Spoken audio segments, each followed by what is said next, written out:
ഒരു മതം എന്നുള്ള നിലയിൽ നമ്മൾ ഓരോരുത്തരും നാം പ്രഖ്യാപിക്കുന്ന മതവിശ്വാസമാണോ ജീവിക്കുന്നതും പ്രഘോഷിക്കുന്നതും എന്ന് പരിശോധിച്ചുകൊണ്ട് നമ്മളുടെ മതവിശ്വാസത്തിലേക്ക് നാം നടത്താനുള്ള ഒരു സഞ്ചാരം. അതുപോലെ തന്നെ രാഷ്ട്രീയം രാഷ്ട്രത്തെ സംബന്ധിക്കുന്നതാണ്.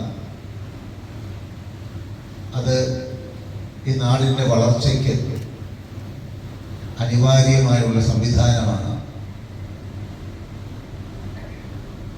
ഈ നാടിന് വേണ്ടി ആത്മസമർപ്പണം നടത്താനുള്ള ഒരു വിളിയും നിയോഗവുമാണ്. അപ്പോൾ രാഷ്ട്രീയ പ്രസ്ഥാനങ്ങളായാലും ഭരണ സംവിധാനങ്ങളായാലും പരിശോധന നടത്തണം എന്ന് ആവശ്യപ്പെടുത്തുകൊണ്ട് നടത്തുന്ന ഒരു സഞ്ചാരമാണ്. ഈ മണ്ണിലൂടെയാണ് നാം സഞ്ചരിക്കുന്നത്.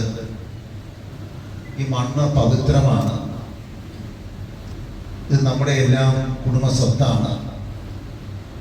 ഈ ഭൂമി നമ്മുടെ ഭവനമാണ്.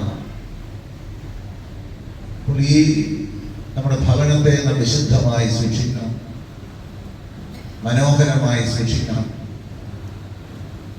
അപ്പോൾ നമ്മളുടെ പ്രകൃതിയിലേക്കും നമ്മുടെ പരിതസ്ഥിതികളിലേക്കും നമ്മുടെ ചുറ്റുപാടുകളിലേക്കും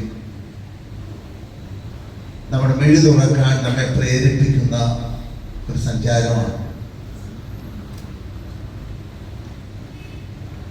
ഇപ്പോൾ ഈ യാത്രയിൽ നാം കണ്ടെത്തുന്ന ധാരാളം മാലിന്യങ്ങളുണ്ടായിരുന്നു.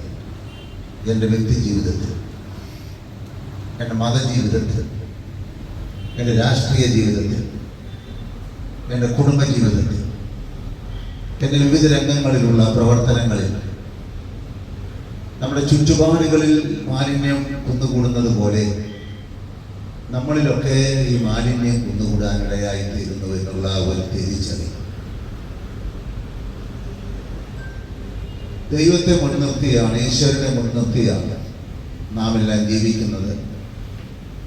ഈ ലോകം കൊണ്ടൊന്നും അവസാനിക്കുന്നില്ല എന്നുള്ള ഒരു ബോധ്യം. അപ്പോൾ ഈ ലോകത്തോട് നമ്മെ ബന്ധിച്ചിട്ട് ഇടുന്ന പല ബന്ധനങ്ങളുണ്ട്. ആ ബന്ധനങ്ങൾ തിരിച്ചറിയാൻ നമുക്ക് സാധിക്കും. നമ്മളൊക്കെ വിശ്വസിക്കുന്ന മതവിശ്വാസം അത് ഏക ദൈവത്തെ കേന്ദ്രീകരിച്ചുകൊണ്ടുള്ള ഒരു വിശ്വാസമാണ്. ദൈവീകമല്ലാത്തതൊക്കെ ദൈവത്തെ മുൻനിർത്തിയുള്ള മതങ്ങൾക്ക് ഭാരമാണ് എന്നുള്ള തിരിച്ചറിവ്. അതുകൊണ്ട് തന്നെ ആ ഒരു ശുദ്ധീകരണം നമുക്ക് ആവശ്യമായി വരും. നേരത്തെ സൂചിപ്പിച്ചതുപോലെ വർഗീയതയായാലും ഭീകരതയായാലും അത് പൈശാചികമായ ഒരു പ്രേരണയുടെ ഫലമാണ്.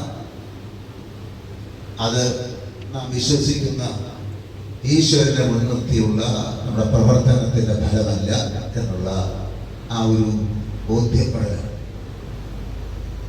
ഇവിടെ അപകടകരമായി തീരുന്നത് അതാണ്.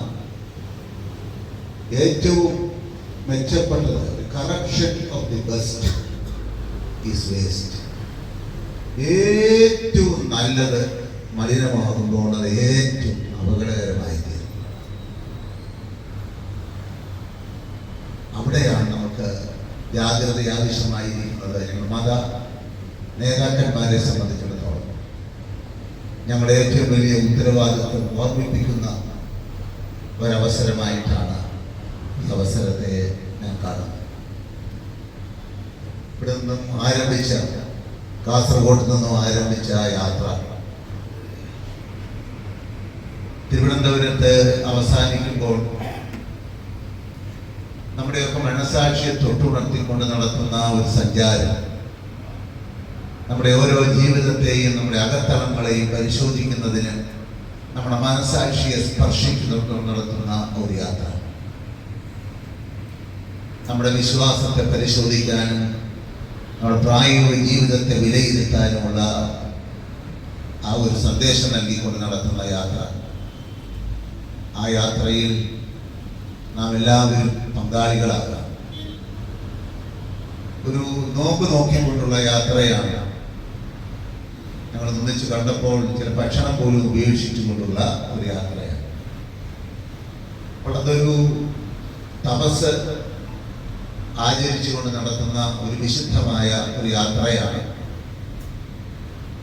അത് ഈ നാടിൻ്റെ വിശുദ്ധീകരണത്തിന് സഹായകമായി തീരട്ടെ എന്ന് ആത്മാർത്ഥമായി ഈ അവസരത്തിൽ ആഗ്രഹിക്കുന്നു, പ്രാർത്ഥിക്കുന്നു.